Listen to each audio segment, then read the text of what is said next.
பாரதிய ஜனதா கட்சி தலைவராக பணியாற்றியிருக்கிறார், நாடாளுமன்ற தலைவராக பணியாற்றியிருக்கிறார், கயர்வாத தலைவராக இந்த நிலையில தமிழ் மண்ணிலிருந்து போன உங்களுக்கு ஜார்க்கண்டுடைய மக்களுடைய அணுகுமுறை, அங்கத்த மக்களுடைய தொடர்பு, அதிகாரிகளுடைய அலுவல் தொடர்பெல்லாம் எந்த மாதிரி இருக்கு? மிக மிக அருமையாக இருக்கிறது.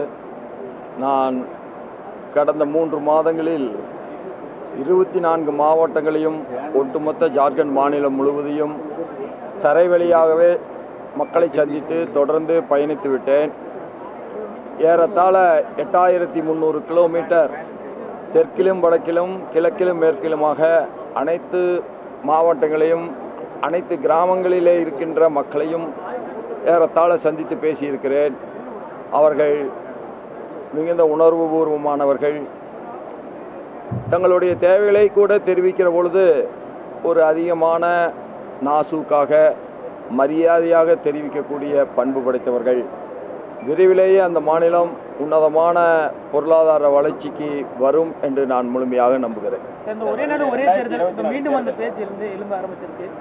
இப்போ வரக்கூடிய இந்த தேர்தல் ஒரே நாடு ஒரே தேர்தல் என்பது காலத்தின் கட்டாயம். இந்த ஜனநாயகம் தலை தோங்க வேண்டும் என்று சொன்னால் ஒரே நாடு ஒரே தேர்தல் என்பது வர வேண்டும்.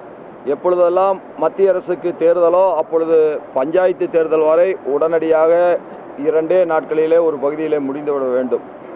அப்பொழுதுதான் தேவையற்ற அரசியலுக்கு ஆக முன்னேற்ற பாதையில் சென்று கொண்டிருக்கின்ற நாடும் பொருளாதார வளர்ச்சியை தடைகளும் நீக்க முடியும்.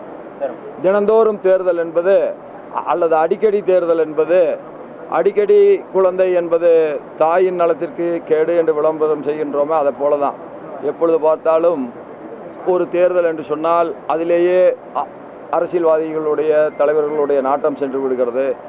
தேர்தலிலே வெற்றி பெறாத தலைவர் எவ்வளவுதான் மக்களுக்காக பணியாற்றியிருந்தாலும் அதற்குரிய மரியாதை கிடைப்பதில்லை.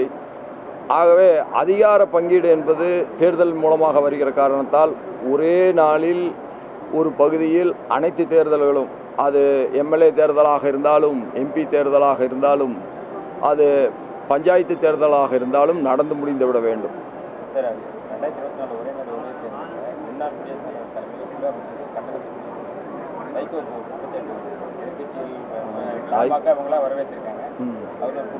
வைகோ இதுவரை குற்றச்சாட்டு வைக்காத ஒரு நல்ல காரியத்தை சொல்லுங்களே பார்க்க. வைகோ கட்சி ஆரம்பிக்கும் போது சொன்ன உண்மைகளை கட்சி நடத்துகின்ற போது மறந்து விட்டார்கள். எதை செய்தாலும் குற்றம் சொல்வது என்பதற்கு சில நிலைய வித்வான்கள் தமிழகத்தில் இருக்கிறார்கள். அந்த நிலைய வித்வான்களில் முதன்மையானவராக நான் அருமை அண்ணன் வைகோ அவர்களை பார்க்கிறேன். நீங்கள் தவறே தொடர்ந்து செய்து கொண்டிருக்கும் போது நல்லவர்களை குற்றம் சாட்டுவதுதானே வாடிக்கை. கவர்னர் இடத்துல இந்த கவர்னர் இந்த தவறை செய்தார் என்று சொல்ல முடியுமா? இந்த கவர்னரை போல ஒரு அற்புதமான கவர்னர் இதுவரை தமிழகத்திற்கு கிடைக்கவில்லை. தூய ஒழுக்கம், சொந்த வாழ்விலுமே மிக அடக்கம், தமிழ் மீதும் தமிழ் மொழியின் மீதும் தமிழர்களுடைய பண்பாட்டின் மீதும் தமிழர்களுடைய கலாச்சாரத்தின் மீதும் தமிழகத்தினுடைய முன்னேற்றத்தின் மீதும் அதிக அக்கறை கொண்டவராக இருக்கிறார்.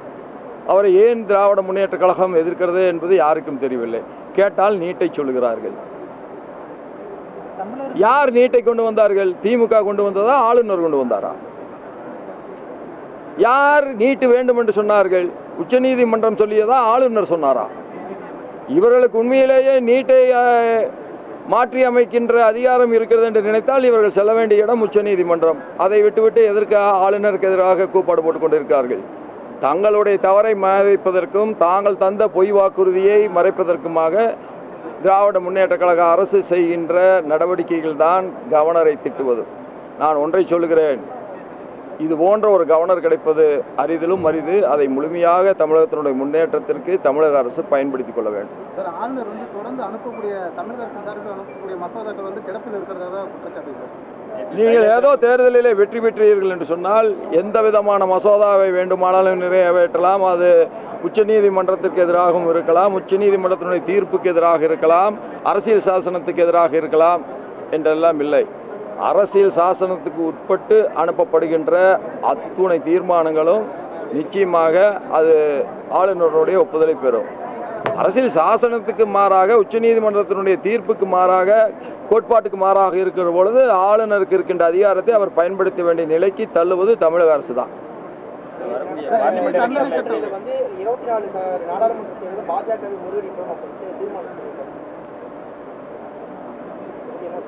இதை பற்றி நான் என்ன சொல்ல வேண்டும் என்று எதிர்பார்க்கிறீர்கள்? நீங்களே தான் நீங்களே தான். அதெல்லாம் முன்னால், இந்நாள் இல்லைல்ல. இந்நாள் நான் ஒரு கவர்னர், அரசியலை பற்றி நான் பேச விரும்பவில்லை.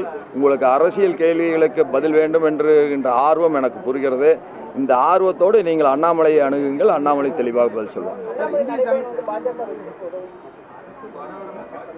யாரெல்லாம் தன்னை வருத்திக் கொள்கிறார்களோ அவர்கள் மக்கள் நலனை அதிக அக்கறை கொண்டிருக்கிறார்கள் என்கின்ற குணத்தை வெளிப்படுத்துகிறது. அதனால் அவர் தன்னை வருத்தி நடத்துகின்ற இந்த பாத யாத்திரைக்கு என்னுடைய வாழ்த்துக்கள். சார், இந்திய தண்டனை சட்டத்தின் பெயர்களை மாற்றுறதுக்கு வழக்கறிஞர்கள் எதிர்ப்பு தெரிவிச்சிருக்காங்க. சமஸ்கிருதம் இந்தியில் எவ்வளவு வழக்கறிஞர்கள் எதிர்ப்பு தெரிவிக்கிறார்களோ அதே போல அதிக வழக்கறிஞர்கள் ஆதரவும் தெரிவிக்கிறார்கள். இவையெல்லாம் விவாதிக்கப்பட வேண்டும். நல்லவை எவையோ அவை நிறைவேற்றப்பட வேண்டும். நல்லவைகளுக்கு எதிர்ப்பு வருவது என்பது இன்றைக்கு தமிழகத்தில் ஒரு வாடிக்கையாகிவிட்டது.